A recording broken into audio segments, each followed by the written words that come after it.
With Kathy Helbig, but tomorrow we've got the big Backstoppers rally on tomorrow, so we have pushed her ahead. And, of course, she is the king of, everything.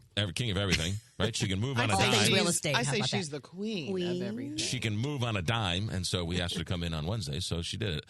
She is the founder of Kathy Helbig Group, Experience Realty Partners. Good morning, Kathy Helbig. Good morning, all. Real estate contracts. Yes. What do we need to know? Well, we're going to talk about some of the things that people really need to dial in on, especially in this market right now, because there's some little things that can trip you up. So we had a fun meeting a couple of weeks ago. We did real estate trivia, Family Feud style, and brought in a bunch of visitors outside and just did some basic questions of the sales contract. And people were shocked at how much they didn't know as much as they thought they knew. Right, sure. Everyboughout taught different throughout real estate.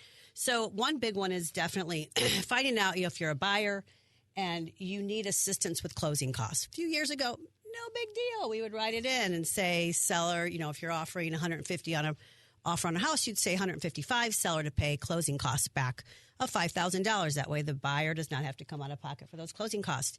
In this atmosphere, you're almost never going to get that accepted, because what happens is it bumps the price up for the seller. Now, the seller also has to appraise for that value. Right. And if they don't, then everybody's back at the starting point. So one trick that is really, really good to use right now is if you're working with a great lender, talk to your lender, because they can build in, instead of asking the seller to pay those closing costs, they can ask the lender to pay those closing costs. So the lender can work with you on the back end with the loan terms and build in those closing costs for you, so you're not going to the negotiation table with two hands tied behind your back already saying, please give me money and take my contract. Right. So they can add that in?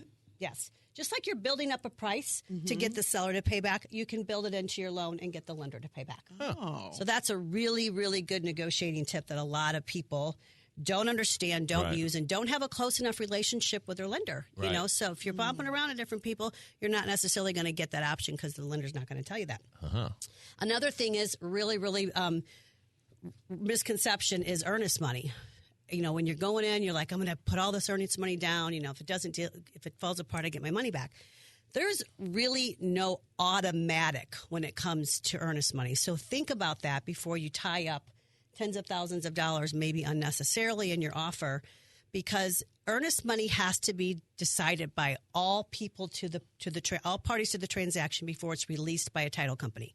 So although you might have take the word back, you might have rights as a seller or buyer to claim earnest money, there is nothing automatic about it. So it's not like you can call the title company and say, the buyer didn't show up at my closing, give me the earnest money. You don't necessarily get it back? Well, you have rights to it, but unless that other party signs a release with the title company and it says, okay, give it to them, it's going to sit there. So keep that in mind, seller, buyer. There's nothing automatic about that. Another one we're seeing happening right now a lot is during the building inspection. So people don't realize that there's only 2 times in the contract where failure to act causes an automatic termination, and not coming to conclusion on the building inspection and the municipal inspections are those times. So if you let it time out, it's not like, oh gosh, we just didn't get what we wanted, and and what now? It automatically cancels the contract. So you have to keep in mind, verbal stuff holds no water. Right. So you've got your 10 days or whatever you negotiated, and you're down to the tail end, and you've got people sticking their feet in the sand on each side, and you're arguing over 2 items, but you agreed on 8 already. If you don't come to a conclusion by midnight that night, the contract's dead. So if there's another backup contract sitting there and you're thinking, because this is what happens all the time. Yeah, my seller's not getting back to me. I don't understand. He's probably sleeping.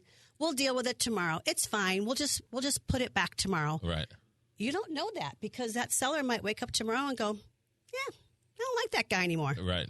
Kind of jacked with me. I'm not going to sign that. Well, and there's no putting it back together unless everybody agrees. That's why Lori was freaking out 3 or 4 days ago. Oh, yeah, we were both up quite late on one night. I was like, go to bed. We'll deal with it tomorrow. She said no. You can't, because they know I scream at them. I'm like, do not take anyone's word for anything, because you will get burned. Right. We had one where there was a backup. our people did.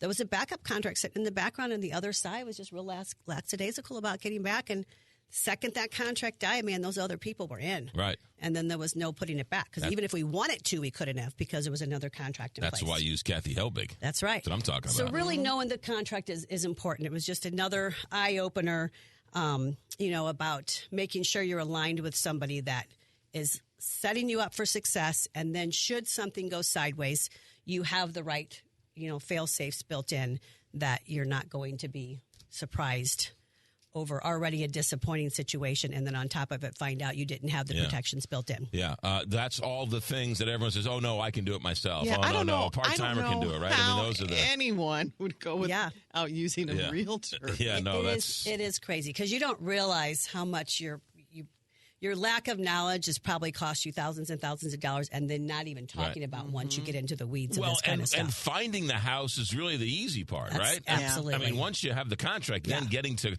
closing. Oh, my gosh. I'm like the balls in the air all the time, with the things that happen behind the scenes, keeping a deal on track. How are we doing with inventory? It's ticking up just a tiny, tiny bit. As long as our weather holds off, we'll keep going. Right, yeah. Yeah, but it's still... So the uptick in the markets is still not hurting anything? Nope. Yeah. Nope. But we are seeing sellers. I mean, our phones are ringing with sellers, so that's a good sign. Yeah. All right, good. 314-276-SOLD. 314-276-SOLD. That's the phone number you call.